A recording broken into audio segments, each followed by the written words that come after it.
Ladies and gentlemen, just want to welcome you to our podcast. Yep. People vs. Paranormal. My name is Sam. And this is a very jittery Ben. I am shaking like a leaf. And reasons for are we have a very, very special guest that's going to be on our show today. And we're really excited and honored to have her here. It's like the coolest thing to ever happen to us. We're gonna kind of touch bases on some points today about some safety and some awareness, stuff that's gonna kind of help people get an understanding about the paranormal, and kind of how to take precautions and what you can do at home and how to contact people and things of that nature. And I think our special guest is going to have a lot of insight for us today. Especially on the spiritual side. She's a very, very well-rounded woman who is extremely talented in many, many different areas. Yep. Been in movies, TV shows, and radio, everything. Magazines. She's worked on a few books with people. Her resume is impressive. Very, yeah. When I messaged her, I messaged her, and I'm like, this lady's never going to respond. And she's like, I'd love to do the podcast. And I'm like, awesome. Holy I can, smokes. now die happy. We got someone this cool to be on our podcast. Absolutely. And we'll break the surprise now. Her name is Patti Negri. Yep. And so if you haven't heard of her before, definitely look her up. Check out her stuff. She's done shows with a few ghost hunting teams.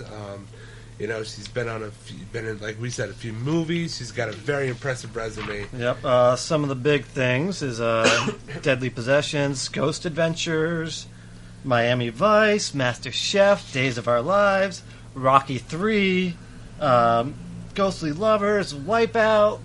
That's just a few of the things she's been in. Yep, she's a very, very kind woman, too, and we're really excited to have her on the show today. So like I said, before, we're going to touch base on, her experiences with, certain technological things, what her view is on the newest technologies that are coming out for ghost hunting, what we can kind of do to prepare ourselves for dealing with the paranormal, things along that nature. And I think a lot of people share those questions and really have some concerns. So we're definitely looking forward to having her on the show, and we're going to be giving her a call, and we're going to take it from here. Oh, I can't wait. Hi, this is Patti. Hi, Patti. How are you doing? I'm good. Do you have a few minutes to talk on our podcast? Yes, I do now. Awesome. Cool. First of all, we really just want to say thank you very much for taking the time out to do this podcast with us. We really appreciate it. It's really an honor. You're welcome. Big fans. We keep up to date with all your stuff, and it's just super awesome to have someone like you take some time to talk to us. Oh, thanks. So we have a couple of questions that we'd like to ask, just kind of about the paranormal field, I guess we could call it. There's a lot of people who get in touch with us about, helping them out with the activity that they find in their home, and we're kind of hoping maybe you can help us out, with helping them understand the things that they could be coming across, and maybe ways that they can help keep themselves safe. Just to kind of understand what's going on around, in their home environment.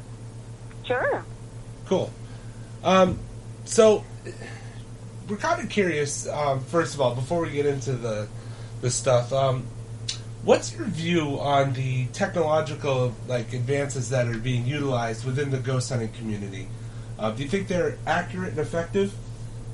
Well, I mean, the little bit I know about them, from working on Ghost Adventures and stuff, they're pretty cool. I don't know a lot of them. I personally, in my work, we and my clients, I'm pretty darn old school. I'm sitting there with bells and chimes and dowsing rods, maybe an EMF meter, But in my work, I'm old school because techie is not my strong suit.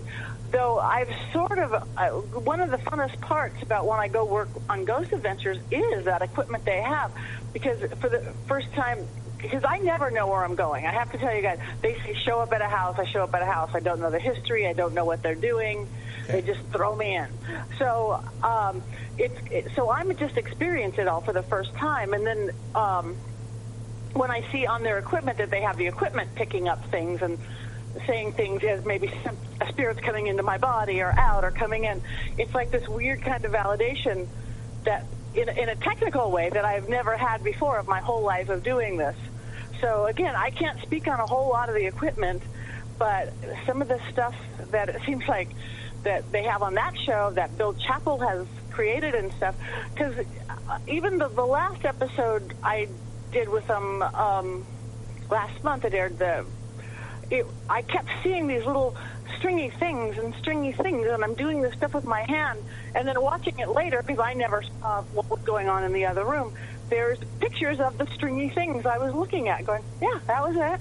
That's awesome. That's cool. On digital screen, it's like, wow. So you're finding validation in your ways, which is, like you said, old school, along with kind of the new school stuff that's coming out to try to help as well. So you do find some similarities in what's being found in those?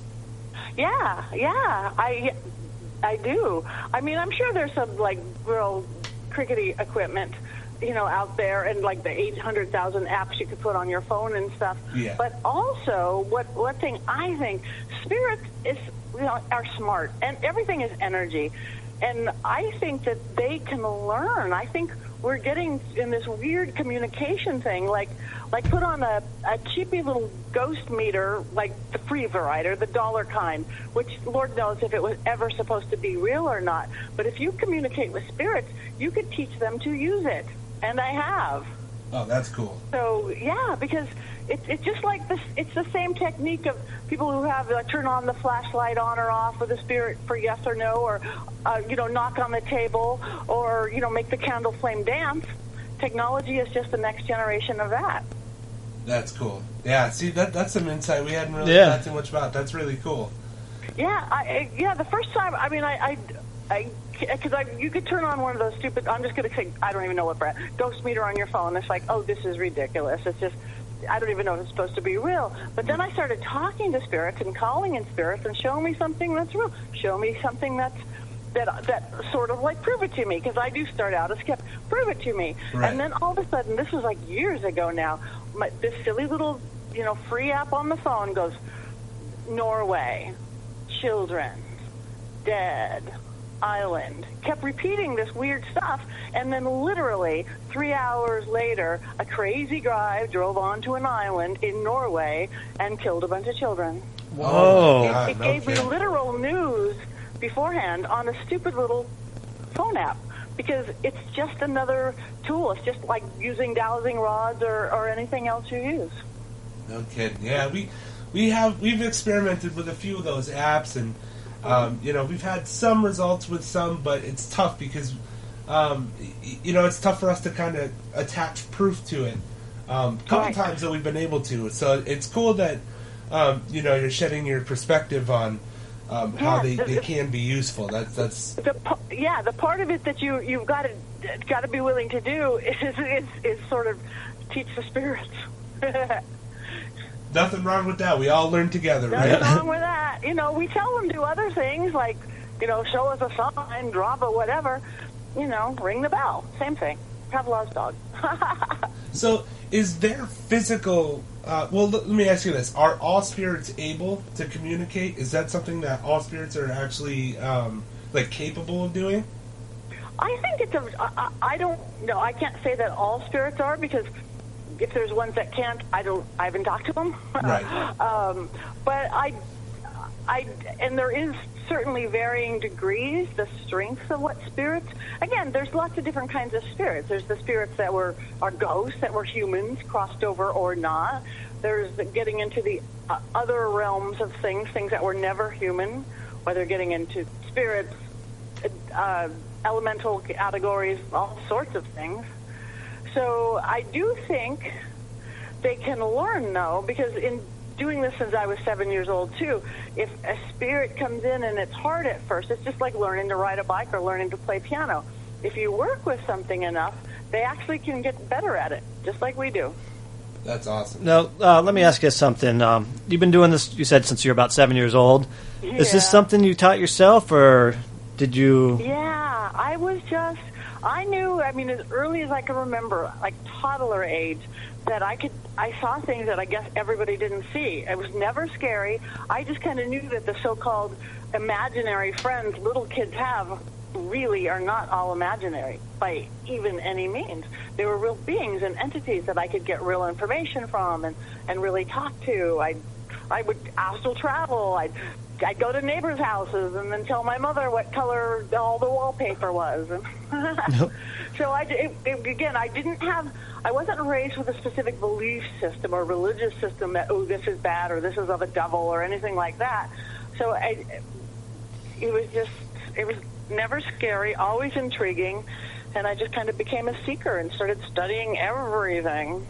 That's awesome. That's what we're kind of aiming for, us as well. We like to kind of, learn about different belief systems and different areas where people are, question more things. Keep an open mind to every possibility. Absolutely. Yeah. That's one of our biggest things. And I think that, being able to take something from everything to kind of see the similarities and show people that, obviously, a lot of people have the, that can't be real. That can't be real, All right.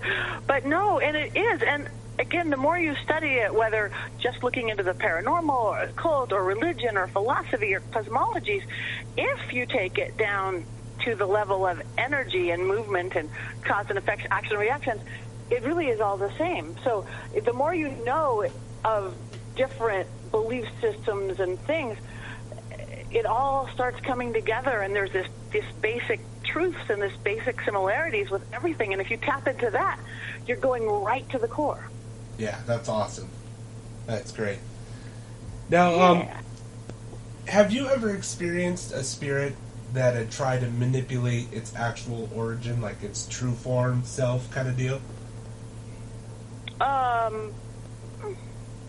Yeah. Something like malicious or something? Yeah, I have. I'm really careful. One thing I do believe is I have since I was a kid, so therefore it is true because we create our truth, that I do believe this is our realm of existence. They do have to play by our rules. And they do not have power over us unless we give it to them. And I've always experienced that. Go into the darkest, craziest place. People give it to them out of fear or anger or just not knowing to take your power back. But this is our realm. So, but yes, I will go into places and experience it because that's what I do. But I have had catch me unexpected one literally rolled down across the street from me right here in my home. And my house is so warded and so protected. But there was a troubled kind of celebrity across the street, and it with some alcohol or drug problem kind of thing, which really pulls in the dark stuff. It really does. Kind of like rolled down the hill into me, and I'm like, what is this? I mean, literally, you could kind of see it through the window. It was making itself look dark and weird and scary. I think they could do that. But all of a sudden, it rolled into me, and I'm like, this isn't me. I'm not feeling like me. I want to lay down. I want to die. This isn't me. I'm this positive Patti here. So, yeah, they certainly can do that. So does energy or, like, fear, would you say, like, deters or increase activity in the spirit world, or...? Fearful feeds it. Angry feeds it. And that's why, you'll go into a hunt, and if you want to, okay, come on, spirits, which, if that's what you want to rile them up, and that is what you want to do, so you rile them up, but know that is what's going to rile them up. And fear is just as much as anger. So if you really want to get rid of something or control something, don't do it with anger, don't do it with fear, do it with just this confidence, almost like a mother to a child. So, and like, it works. Energy attracts like energy, then. Yeah, energy to energy to you put the control mechanism on it, and it always works so far. And it's funny because like a lot of people that we talk to, a lot of our clientele that we go and do investigations for houses and stuff. people often ask, what is it that we can do? How do we get rid of it? How do we do this and that? And, a lot of times we do tell people self-empower, Get yourself feeling powerful and tell them that this is your home, that you own this home, and that they're not welcome anymore. And, to really kind of feel it and mean it, but not in a angry sense. It's more of show them that you are the ones that own it, and you have to stand firm for that. Exactly. That is the absolute best thing anybody can do, no matter what else you do. Also, there's a million things you can do. There's a million belief systems. Just find one that works for you. To me, that's almost like your roadmap, your template, so to speak. If you're a Christian, do it with the Christian cosmology. If you're, if you're elemental base, you're pagan, you're Native American, do it with an elemental base. I work elementally because it doesn't interfere with anybody's religion, because the power of a tree, the power of earth, the power of water. Right. So that's how I will really, if I'm going in to clear a house, I will work different elements literally with its herbs or oils and sounds and everything mixed in to close portals, to close down things. I work with a lot of sigils and symbolism, but honestly, nothing is better than that firm belief system intent. There's so many, like in Old England, you do this thing called beating the bounds. You walk around, I think they do it on All Hallows Eve, which is when the veil is the thinnest, on Samhain, Halloween. Walk around with a broom, claiming your property, hitting the handle down. Boom, I claim this home as my own. Boom, I claim this as my own. Boom. It works. You are claiming it. That's awesome. It's true. So that's kind of, affirming that we're not filling people up with things that No, you're not. You're right on 100%. That's good. That's awesome.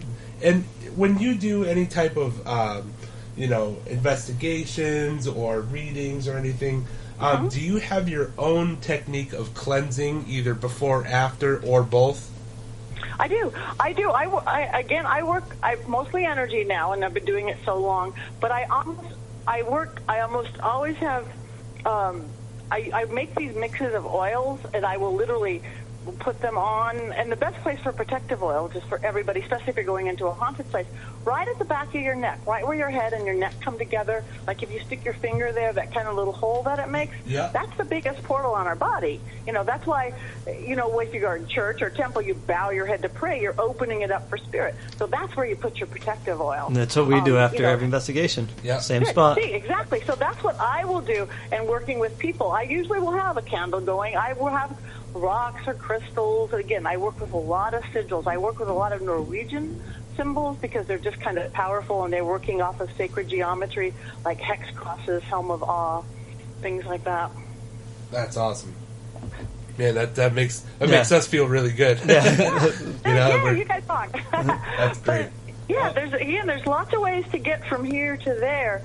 Just know one and stick to it, or at least arrange several different ones together that work for you. It's your way in and it's your way out. It's like a roadmap. It's beautiful. Awesome. So, now going back to like the spirits, like, are all spirits, you see on these TV shows where people are actively seeking them, and it always seems like they're trapped because they were killed unjustly or it wasn't their time. Like, are all spirits that are here trapped, or are some just visiting? No, absolutely not. Speaking from my house, I have the most beautiful spirit here, this French lady. She's not trapped. She comes and goes, but she owns this house before I did, from the 1960s. And in her house came a bunch of her artwork and stuff, so her energy is everywhere. And she's been here the whole time we have. She's funny. She's protective. She likes roses. She pulls roses out of vases. She'll take pictures out of frames. We actually got married here, and she was shooting roses, and everybody knew it was her. It was like, oh, that's Adrienne. When I do sessions, or if I'm doing a seance around the table, or even just like a tarot reading, way up above, I have a shelf. My husband's a drummer and drum collector. We have antique drums. Way up, you couldn't reach it on a ladder. I mean, you can reach it on a ladder, but you need a ladder. She plays the drums all the time. Boom. She's much above table tapping. It's like boom. So she's not trapped.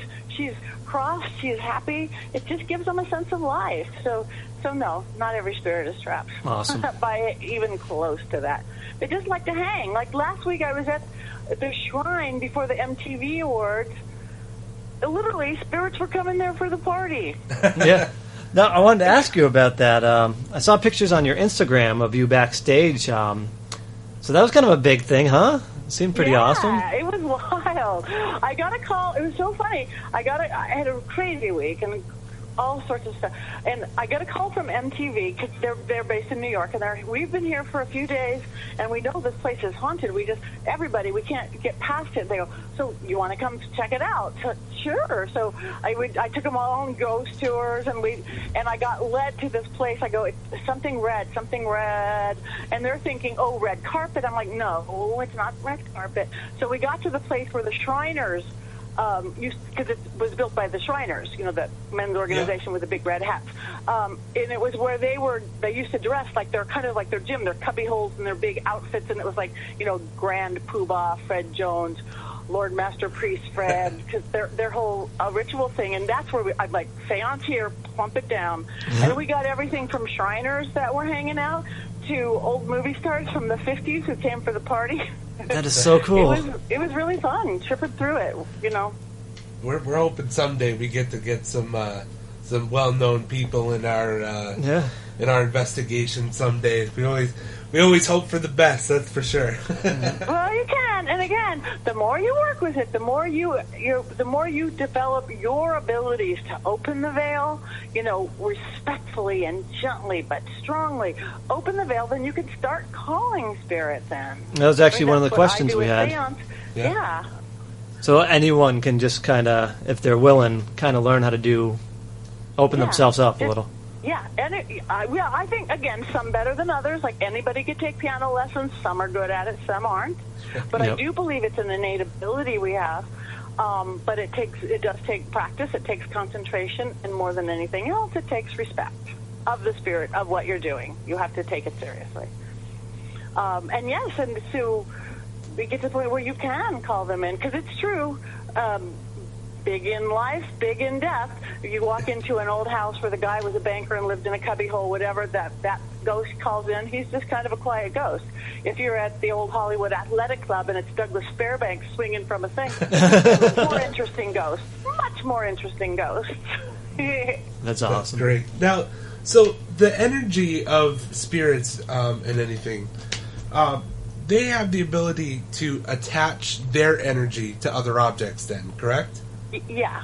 And does that help in communicating if you have what some ghost teams and things call the trigger objects, or something that either they owned or maybe wore, anything of the sort? Yeah, it does, because everything has an energy attached, just like a scent attached. Think of it like, the food's out of your oven, but you still smell it there. So whether you have objects of theirs, like when I do psychometry, as they hand a psychic or a medium somebody's ring or necklace, they're going to get that information better just because it was somebody's thing. So, yes, having things that belong to the people certainly do. That's why things like people who collect haunted objects, and even I walk into an antique store, it's like, oh, hello. Everything has a history. It's not right off the boat from China. Everything has a history, and people and the energy of those people wore off on everything. Well, and the same thing with trigger objects are fun because spirits, in my experience, are curious. And again, what they get from us, we get whatever we get from them, information, entertainment, sense of wonder. But they get from us senses of life. So you have a trigger object, whether you're trying to pull in children and you put the little toy out there, or bottle whiskey for an old gambler, whatever that is, I do think it can help. Well, speaking of items having energy of the previous owner, we saw your IMDb page. Your resume is super impressive. You've done tons of shows, movies. Have you ever been contacted by a police force or anything to try to help with a case? I have I've never really done that just because I just haven't. Last year I did my very first, it was a cold case, so it wasn't for the police, but I got called by a reporter in Indiana, some case, Catherine Winters, I think. It was an old 100-year-old case that just won't die because it was a mysterious thing. This little girl disappeared and was killed, just disappeared. So literally, I kind of went into, I kind of channeled it, kind of tranced it, and they just kind of wrote the whole dang thing down, which was weird because I was like, I don't remember any of that. But it was interesting doing that for the first time. I actually got information like it's east and water and this and that. And then they checked it out and they go, there is no water east. And I went, okay, I was wrong. And then they looked into a map from 100 years ago and there was water east. Something had been dammed up. So Wow. it was really interesting kind of go through time like that. I mean, I'm a firm believer on the other side, there really is no time and space. This is our little, paradigm and parameter. So it certainly makes sense. But I have yet, I'm sort of busy, so I have yet to offer my services to the police. Yeah. But I certainly would, and I think it'd be kind of interesting. Yeah. So, do you think that the spirit world is, I know we've actually did a little bit of reading up on your stance on it too, but for our listeners out there, we just want to know, what do you think about the spirit world as far as, is it like a parallel universe where they live right alongside of us, but there's just one small detail of some kind that's keeps us disconnected from one another? What is your view on that? Yeah, the huge thing I just said, that no time and space, is kind of huge, and that's way too huge for our little brains. But if think about it, if there isn't time and space, they are right here. They could be here, they could be everywhere. So I do see it as different realms of existence. The fifth realm, the sixth realm, the dimension, so to speak. I guess dimensions is a better word. I do think there's many, many, many dimensions. I think there's probably a little bit of matrixy stuff to it, again, the different realms and seeing through it. And again, in studying the religion and all that philosophy that I do, it makes so much sense when you have those deja vu moments, and again, kind of crossing through those veils, kind of crossing through those realms and dimensions. And I do think spirits are just on another dimension.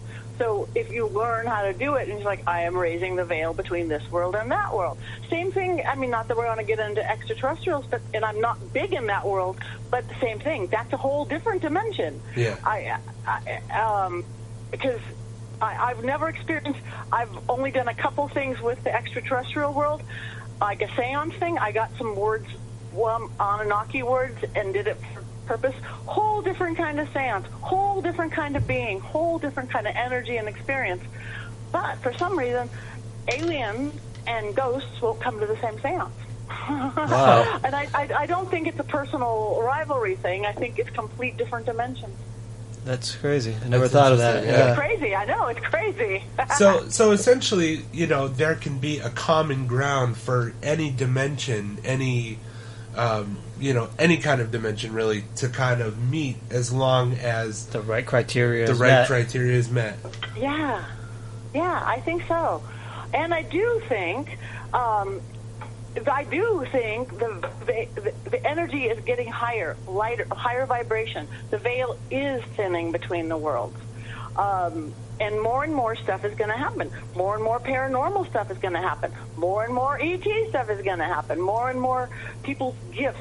More and more people are going to have good intuition or psychic ability or mediumship ability, because it's shifting. We're literally also kind of moving towards that age of Aquarius they sang about in the 60s.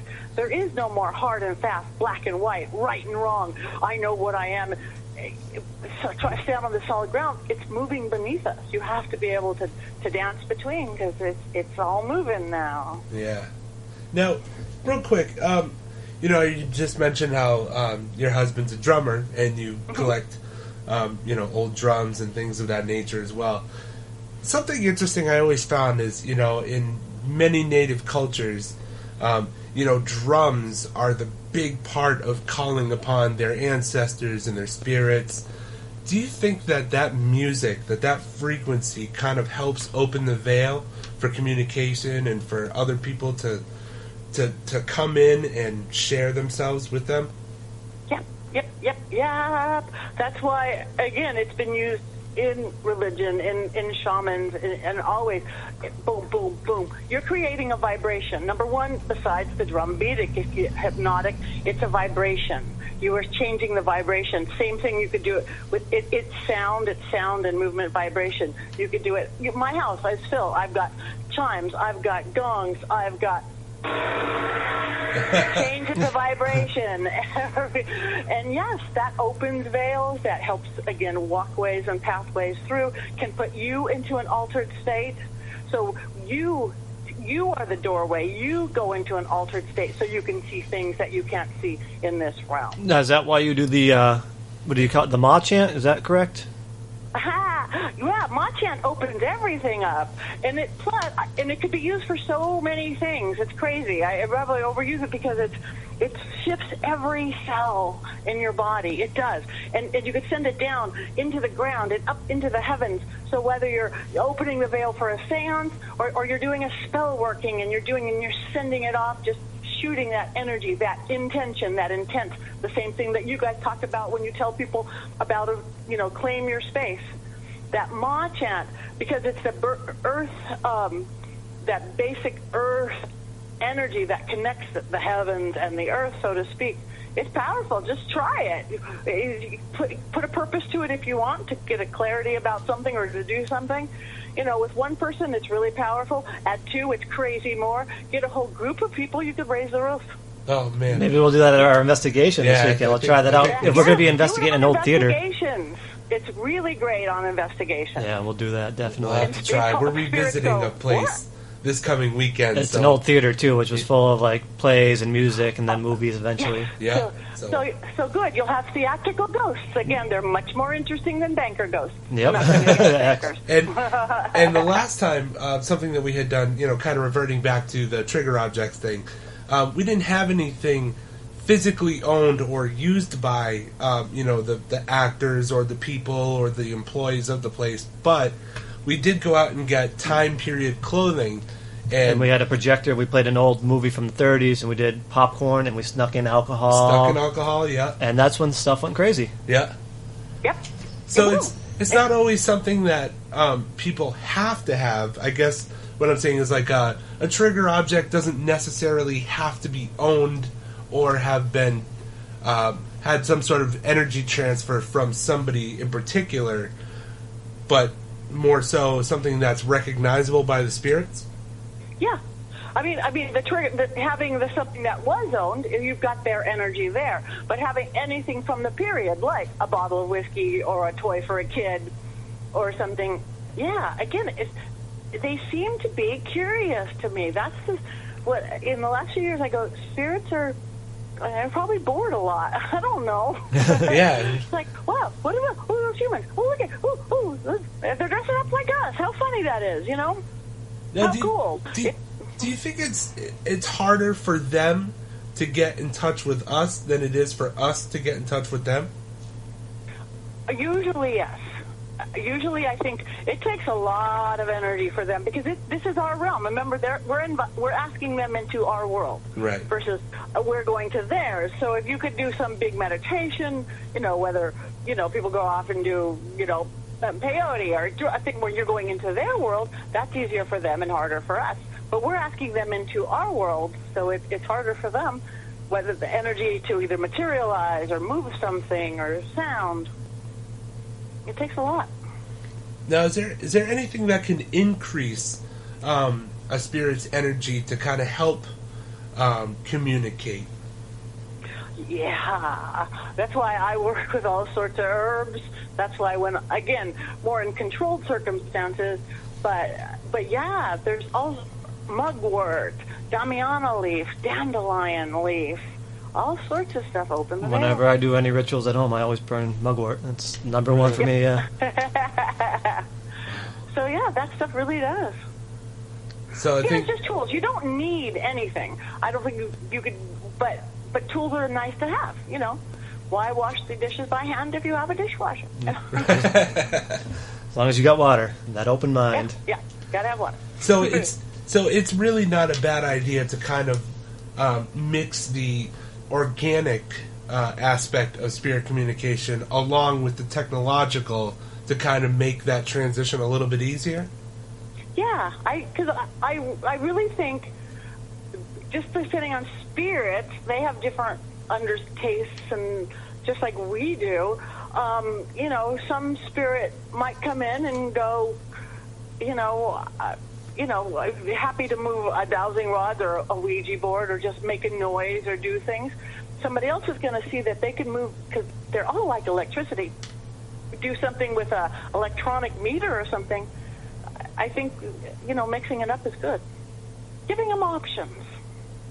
That's a beautiful thing. Oh, we're so glad that we had the opportunity to talk to you about all this stuff, because it's really it's helping us shed light on things that, we can tell our clientele and things like that, as far as to help them understand things, and it's helping us understand as well. So it's like, this is phenomenal. That is beautiful, and that is what we need now. Because I do think it is a shift coming. It is a shift happening. We do need people who know what they're doing. We do need what you guys do, even though it's fun and all these wonderful things we like about it. It's also becoming more and more necessity, and going to become even more so, because there is going to be more and more activity, more and more haunted house, more and more people who want to get rid of their haunted houses, or at least know who their ghosts are, or both. Right. We were talking a little earlier about, I guess paranormal safety would be the best term. Things people can do, because like, you've seen a lot more TV shows nowadays, and people kind of jump into this stuff but not really knowing how to do it. So, like, is there any tips you can give for people? Like, I notice you use a Ouija board a lot, and I'm sure you take lots of precautions with it. Since I was a little kid. Yep. I mean, I have new ones too, but yeah. But but you have to know how to use it. What I say is, it's like a gun. You have to know how to use it. Absolutely. And you don't just let anybody in. I don't think it should be at Toys R Us with a thing that this is a game for little kids. I think it should be warning, this is not a game. This could open portals to other worlds. So again, just like your front door, be careful who you're going to ask in. Mm-hmm. Don't just say, anybody out there, come on in. Really? You're going to just allow anybody into your house? No. Only good spirits. I mean, direct it. You're in charge. You have to stay in charge. When you give up your control, like I said when we first started, that's when stuff can go bad. Now, speaking of that, stuff can go bad. I've seen a few videos where you actually channel spirits into yourself. Yeah. Which I'm sure, for the average person, that's a no-no. Like, you're heavily trained with this. No. If you don't know what you're doing, if you don't understand enough about paranormal sciences, about occult sciences, about how to get in and how to get out, you don't go swimming. You don't jump in the pool if you don't know how to swim. Yeah. And you don't know how to get out of the pool. What's that like for you? Does that like drain you physically afterwards, or? Yeah, it does a little bit. I've gotten pretty good with that, but it does. You could have like what I call a ritual hangover or a spirit hangover. It can. Now, it's interesting, because what I'll see, if it is something that's filmed, or even just working with clients, watching it afterwards or hearing about it, it's sort of like the first time. It's like, I don't remember that. I don't completely give up my body, but it's enough that it's very dreamlike. So someone else is driving, but you're still in the car. Yeah, pretty much. I'm still there. I'm not going to completely give up, but I will, because I know what I'm doing, consciously let them take over. Do you ever have an entity or a spirit that was trying real hard to like stay in or take over totally? No, the craziest thing I did was because it wasn't following my rules of what I want. I was at a house right here in the Hollywood Hills. It looks like a haunted house. It was built in the 1920s. It was literally almost built like there's a compass in the floor, 4 layers, everything built like sacred geometry, built by Mary Astor, a silent movie star. It had wild parties there. In this house, Rolling Stones lived there, Mamas and the Papas, Graham Parsons, the person who designed the blow-up real-life sex doll, and then most recently, Marilyn Manson, who the house was too scary for him, and he moved out. Oh, isn't there a documentary coming out on that? Well, hopefully, yeah. If it's it's being funded on GoFundMe. So that's the one where they wanted me to open the spirits and talk to anybody. It wasn't demonic, but one of the kids got disrespectful. And when there's young people at anything, they have such life force. It's great. More stuff is going to happen. When you have people between 18 and 22, just know that you're going to have a better... if they just have so much life force, it makes things happen. But I was like, you guys have to be respectful, be a little skeptical, okay, but this is real. So first cool things were happening, like the French doors flew open, and I'm like, ooh, wow, this is like special effects, but no special effects. The speakers came on, white noise, like they weren't even plugged in. But then all of a sudden the kid said something real smart-assy, and then the guy pointing the camera at him, my cameraman, Laurent, caught on fire. Like his whole back burst into flames. Angel wings of fire up his back, and all of a sudden, cool psychic medium witch Patty becomes medic Patty, which I am. Now, this video is actually on your YouTube, right? My dragon energy, I'm throwing in my wards, my protectors, how I work, my grids. And I'm like, we're done. He's like, no. His shirt burnt off him like it was synthetic, and it shouldn't have, because it was a cotton. It should not have burnt like that. I said, you got to take care of that blistering. But he actually showed me like 3 weeks later, and what the blisters on his back looks like he had gone and got a tattoo of a dragon. It's great. Wow. It has the open mouth, the teeth, excuse me, the kind of winged ear thing, and down into the shape of a serpent. And I work dragon energy, so it's great. He's got a little stamp. That video's on your YouTube channel, right? Huh? Yeah, that video? Do you have it on your YouTube? I don't think I have that one up yet. I don't think I have that one up, because Laurent, the guy who caught on fire, wrote a film. They haven't done it because he's got another film out right now. He wrote a film with Stephen Norrington, the guy from League of Extraordinary Gentlemen and the Blade series. They wrote a film kind of about that, like a Hollywood TV psychic, me doing another reality show, and then opens up a veil. Then it's going to, turn into a horror film. But so that's not out there yet. But it was like, wow, yeah, it's real. You got to respect it. That's awesome. That's incredible. But I've never had any spirit that tried to really take over me, because, again, I respect it. I'm really careful. Yeah, I think that's the one thing we try to drive to, people as well, is really do your research and really, be very careful, especially if it's something you're not familiar with.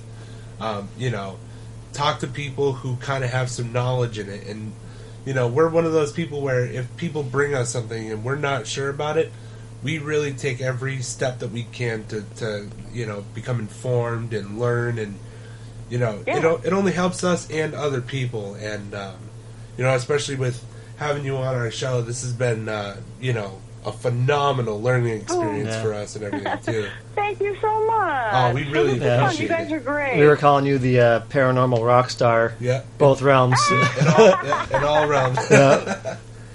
Okay, I'll take it. I'm a rock star. Awesome. So, if you have anything coming up that you'd like to share with our audience, by all means, you get your website, anything like that, feel free. Well, yeah, my website is pattynegri.com, PATTINEGRI.com, and from that I think you can get everywhere, to my YouTube page, which I need to make some new videos. Besides the clips of stuff, I started a little thing called Hollywood Boulevard, which I just haven't had time to add, but that can get you to my Twitter and all that. Most of I've got a lot of the new media stuff coming out. I'm doing a lot of shows. I'm doing a lot of shows with Awesomeness TV, with the LA Story Kids. I just did an episode of Chachi's World, so this very youthful group, which is fun. But one project I have coming up that's great, 4 series, I just blanked his name. Who's the horror director of Cabin Fever? Oh, Eli Roth? Yes, Eli Roth. He's got a channel on YouTube, which is like horror-based. But he's going to have, I hope I'm not giving away secrets, he's going to have it, where it's not just all put on your horror film stuff, but he's going to have it kind of more reality docudrama thing. So I'm going to have a 4-episode series, a seance series, Dead Talk. Oh, that so sounds awesome. I think we should be shooting it. They're kind of just putting this whole thing up. It's not up yet. And I think we're going to shoot it next month, I think. So I'm excited about that. I can't wait for that. We're excited about that as yeah. well. We Love really everything you've done. We look forward to it. Thanks. Me too. We'll see. It was going to be called, I think it was going to be called, like, Seance with a Serial Killer. I'm like, isn't that a little limiting? Yeah. Does it have to be a serial? So that's just dead talk. But I'm excited with Carl Schmidt on that one. So, again, but don't tell anybody. That's a secret. We'll edit that one out. Don't worry. I'm sure, yeah. Well, Patti, it's for been... the horror fans, check out the series, and I'm blanking out on the name of it. It's like a one-word name. It sounds like something that would be a horror thing. For the upcoming show? No, for the Eli Roth channel. Oh, but I don't know okay. what our channel is yet. So yeah, I don't know what's coming up next. Oh, we're gonna certainly stay tuned, and yeah. we certainly can't wait to see what else you have in store for the world to see. And thank you guys so much. And for our audience out there, we really, if you guys ever are interested in looking into things, obviously, Patti knows her stuff. She knows. Follow her on. I follow her Instagram. Yeah, all social media, Facebook, Twitter. I just gotta say, just from the pictures you post, you look like you live like the most happy, fun life I've ever seen. Like I do. I saw a picture of you and a monkey one day. Like you're hanging out with people all the time. It's crazy. Because I believe we all create our own life. I believe we 100% do. So I decided to create a really fun one. It's the way to do it. Everybody can. And everybody's like, oh, for me, nah, switch it up. We can't always control the outside circumstances, but how we deal with it, we can control. And how we deal with whatever that is changes everything. That positive thinking. So make it magic. Make it magic. Yep. So, yeah, please, anybody sign up for my newsletter. It's on my pattinegri.com, and I send fun things out, like how to clear your house if you want to. Or if you got a bunch of negative stuff going on, a lemon spill. All you need is lemon and some salt to get rid of bad energy, whether sent by... So I send really kind of useful, simple things out. So that's all I know. Well, we really... This has been... the coolest thing we've ever done. This is really quite an honor. That's so sweet. Thank you. Well, send me links. Send me everything. Oh, we will. Put it out to the world, too. All right, Well, Patti. thank you, guys. Thank you so much. It's been an honor. Thank you, everyone, for listening to another episode of People vs. Paranormal. This is Ben. This is Sam. And this is Patti Negri. Rest in peace. In peace. In peace. In peace. In peace. In peace. In peace. In peace. In peace. In peace.